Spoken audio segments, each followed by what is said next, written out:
आकाशवाणी. स्वाती महाळंक आपल्याला बातम्या देत आहे. ठळक बातम्या. अयोध्येतल्या श्रीराम मंदिरात होणाऱ्या प्राणप्रतिष्ठा सोहळ्यानिमित्त देशभरात चैतन्य आणि भक्तिमय वातावरण. अयोध्या नगरीत लोटली भाविकांची अलोट गर्दी. पंतप्रधान नरेंद्र मोदी दुपारी 12 वाजता अयोध्येतल्या सोहळ्यामध्ये सहभागी होणार. मंदिर उभारणीत योगदान देणाऱ्या श्रमजीवींशीही साधणार संवाद. राष्ट्रपती द्रौपदी मुर्मू यांच्या हस्ते आज राष्ट्रीय बाल पुरस्कारांचं वितरण.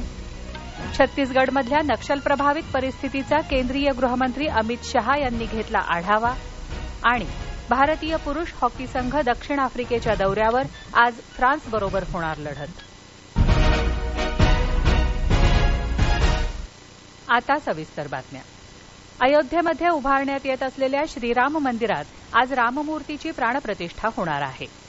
त्यासाठीची सर्व तयारी पूर्ण झाली असून सर्व देशभर चैतन्य आणि उत्साहाचं भक्तिमय वातावरण आहे.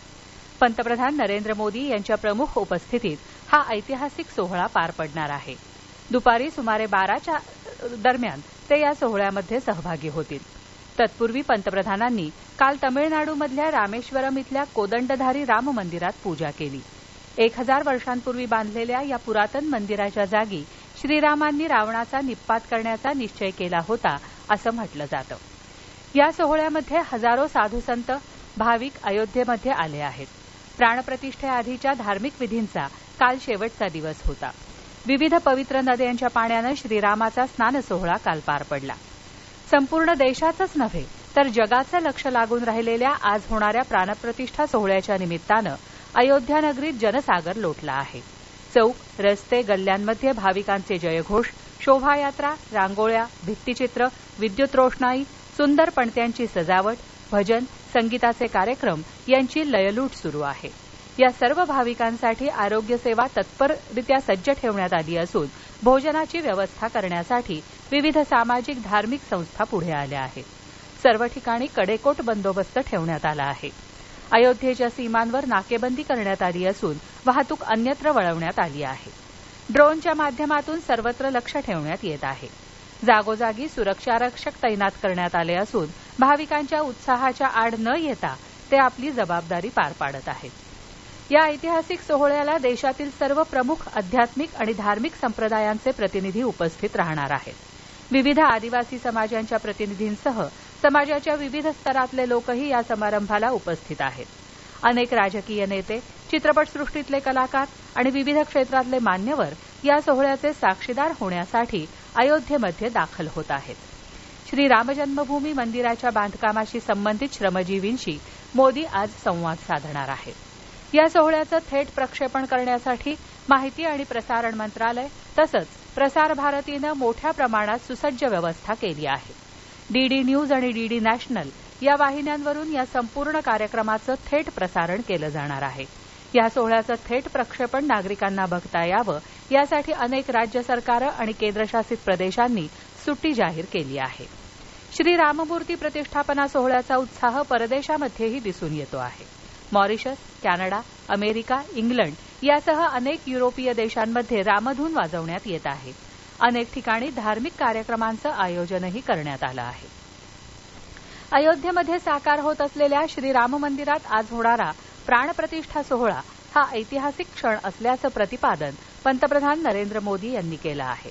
भारतीय वारसा आणि संस्कृती समृद्ध करणारी आणि भारताच्या विकासाला एका नव्या उंचीवर घेऊन जाणारी ही घटना आहे, अशा मोदींच्या उद्गारांवर प्रतिक्रिया देणारं पत्र राष्ट्रपती द्रौपदी मुर्मू यांनी पंतप्रधानांना लिहिलं आहे. भारतीय जनतेच्या अनंत आशा आकांक्षांचं प्रतीक असणारा आणि भारताच्या पुनरुत्थानाचा हा दिवस आहे, असं राष्ट्रपतींनी म्हटलं आहे. त्यांनी पंतप्रधानांना यासाठी शुभेच्छाही दिल्या आहेत. तर पंतप्रधानांनी या पत्राबद्दल राष्ट्रपतींना समाज माध्यमाद्वारे धन्यवाद दिले आहेत. राष्ट्रपती द्रौपदी मुर्मू यांच्या हस्ते आज नवी दिल्ली इथं प्रधानमंत्री राष्ट्रीय बाल पुरस्कार 2024चं वितरण करण्यात येणार आहे. कला आणि संस्कृती, शौर्य, नवोन्मेष, समाजसेवा आणि क्रीडा क्षेत्रात केलेल्या लक्षणीय कामगिरीबद्दल देशभरातून निवडलेल्या 19 मुलांना हा पुरस्कार आज प्रदान केला जाईल. पुरस्कार विजेत्यांमध्ये 18 राज्य आणि केंद्रशासित प्रदेशातली 9 मुलं आणि 10 मुलींचा समावेश आहे. केंद्रीय महिला आणि बालविकास मंत्री स्मृती इराणी, तसंच महिला आणि बालविकास राज्यमंत्री मुंजापारा महेंद्रभाई कार्यक्रमाच्या अध्यक्षस्थानी असतील. उद्या 23 जानेवारी रोजी पंतप्रधान नरेंद्र मोदी या पुरस्कार विजेत्यांशी संवाद साधतील. ही मुलं 26 जानेवारी रोजी होणाऱ्या प्रजासत्ताक दिनाच्या संचलनामध्येही सहभागी होणार आहेत.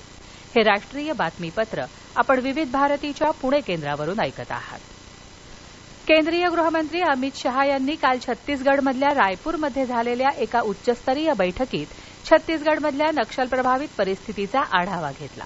जम्मू आणि काश्मीर आणि ईशान्येकडच्या राज्यातल्या 3 राज्यांमध्ये सुरक्षा परिस्थितीमध्ये लक्षणीय सुधारणा झाली आहे.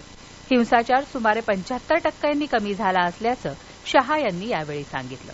केंद्रीय गृहमंत्र्यांनी नक्षलप्रभावित जिल्ह्यांमध्ये केंद्र आणि राज्य सरकारांनी लाभार्थी योजना सर्वदूर पोहोचवण्याची गरज असल्याचं नमूद केलं. या बैठकीला छत्तीसगडचे मुख्यमंत्री विष्णुदेव साई, उपमुख्यमंत्री विजय शर्मा, पोलीस दलातले अनेक वरिष्ठ अधिकारीही उपस्थित होते. संयुक्त राष्ट्र महासभेच्या 78व्या सत्राचे अध्यक्ष डेनिस फ्रान्सिस आजपासून 5 दिवसांच्या भारताच्या दौऱ्यावर येत आहेत. परराष्ट्र व्यवहार मंत्री डॉ. एस. जयशंकर यांच्या निमंत्रणावरून ते भारताला भेट देत आहेत. या भेटीदरम्यान ते परराष्ट्र व्यवहार मंत्र्यांशी परस्पर हितसंबंधांच्या बहुपक्षीय मुद्द्यांवर चर्चा करतील. सध्याच्या जागतिक आव्हानांच्या पार्श्वभूमीवर संयुक्त राष्ट्रांबरोबरचे भारताचे संबंध दृढ करण्यासाठी फ्रान्सिस यांची ही भेट ही चांगली संधी असेल असं परराष्ट्र व्यवहार मंत्रालयानं जारी केलेल्या एका निवेदनात म्हटलं आहे. महाराष्ट्रात होणाऱ्या प्रजासत्ताक दिनाच्या संचलनामध्येही ते सहभागी होतील. भारताची अर्थव्यवस्था वेगानं वाटचाल करत असल्याची माहिती देताना परराष्ट्र व्यवहार मंत्री डॉ. एस. जयशंकर यांनी काल रोखरहित व्यवहारांचं उदाहरण दिलं. अमेरिकेत 3 वर्षात होणारे रोखरहित व्यवहार भारतात एका महिन्यात होतात असं जयशंकर यांनी म्हटलं आहे. नायजेरियामधल्या भारतीय समुदायाशी ते काल संवाद साधत होते. भारतात गेल्या दशकात झालेले 5 महत्वाचे बदल त्यांनी अधोरेखित केले. आव्हानांकडे बघण्याची, त्यांचा सामना करण्याची पद्धत, सामान्य भारतीय नागरिकांच्या जीवनमानात झालेलं परिवर्तन आणि जगातल्या इतर देशातल्या लोकांची काळजी घेण्याबाबत दाखवलेली उदारता याचा त्यांनी उल्लेख केला. कोविड काळातल्या भारताच्या वाटचालीचं त्यांनी उदाहरण दिलं. भारत नायजेरिया संयुक्त आयोगाच्या बैठकीमध्ये हजर राहण्यासाठी डॉ. जयशंकर सध्या नायजेरियाच्या दौऱ्यावर आहेत.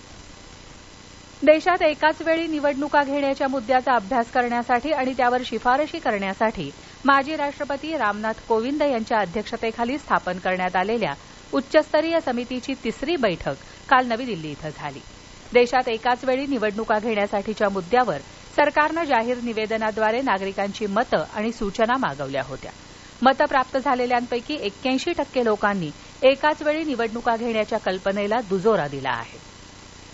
काँग्रेस पक्षाचे अध्यक्ष मल्लिकार्जुन खरगे आणि पक्षाचे नेते राहुल गांधी यांनी काल भारत जोडो न्याय यात्रेदरम्यान आसाममधल्या नागाव जिल्ह्यातल्या सभेला संबोधित केलं. विविधतेत एकता या तत्वावर काँग्रेसचा विश्वास आहे असं प्रतिपादन खरगे यांनी यावेळी केलं. या यात्रेदरम्यान राहुल गांधी यांनी विरोधी पक्षातल्या 15 नेत्यांशीही संवाद साधला. पूर्व युक्रेनमधल्या रशियाच्या ताब्यात असलेल्या डोनेत्स्क शहरावर युक्रेनी सैन्यानं केलेल्या बॉम्ब हल्ल्यात किमान 27 जणांना आपला जीव गमवावा लागला असून 25 जण जखमी झाले आहेत. त्यापैकी 18 जण गंभीर जखमी झाले आहेत. शहरातल्या बाजाराला लक्ष्य करण्यात आलं होतं असं रशियाच्या सूत्रांनी हल्ल्यानंतर सांगितलं. भारतीय खुल्या बॅडमिंटन स्पर्धेत पुरुष दुहेरीच्या विजेतेपदासाठी काल झालेल्या लढतीत भारताच्या सात्विक साईराज रांकीरेड्डी आणि चिराग शेट्टी या जोडीला उपविजेतेपदावर समाधान मागावं लागलं. दक्षिण कोरियाच्या सिओ जाय आणि कांगमिन हाईक या जोडीनं त्यांचा 15-21, 21-11, 21-18 असा पराभव केला. भारतीय पुरुष संघाचा दक्षिण आफ्रिका दौरा आजपासून सुरू होत आहे. या दौऱ्यात भारताचा सामना नेदरलँड्स, फ्रान्स आणि यजमान दक्षिण आफ्रिका संघांशी होणार आहे. त्यामध्ये भारताचा सामना आज फ्रान्सबरोबर होतो आहे. शेवटी पुन्हा एकदा ठळक बातम्या. अयोध्येतल्या श्रीराम मंदिरात होणाऱ्या प्राणप्रतिष्ठा सोहळ्यानिमित्त देशभरात चैतन्य आणि भक्तिमय वातावरण. अयोध्या नगरीत लोटली भाविकांची मोठी गर्दी. पंतप्रधान नरेंद्र मोदी दुपारी 12 वाजता अयोध्येतल्या सोहळ्यामध्ये सहभागी होणार. मंदिर उभारणीत योगदान देणाऱ्या श्रमजीवींशीही साधणार संवाद. राष्ट्रपती द्रौपदी मुर्मू यांच्या हस्ते आज राष्ट्रीय बाल पुरस्कारांचं वितरण. छत्तीसगडमधल्या नक्षलप्रभावित परिस्थितीचा केंद्रीय गृहमंत्री अमित शहा यांनी घेतला आढावा. आणि भारतीय पुरुष हॉकी संघ दक्षिण आफ्रिकेच्या दौऱ्यावर आज होणार फ्रान्सबरोबर लढत. याबरोबरच हे राष्ट्रीय बातमीपत्र संपलं. नमस्कार.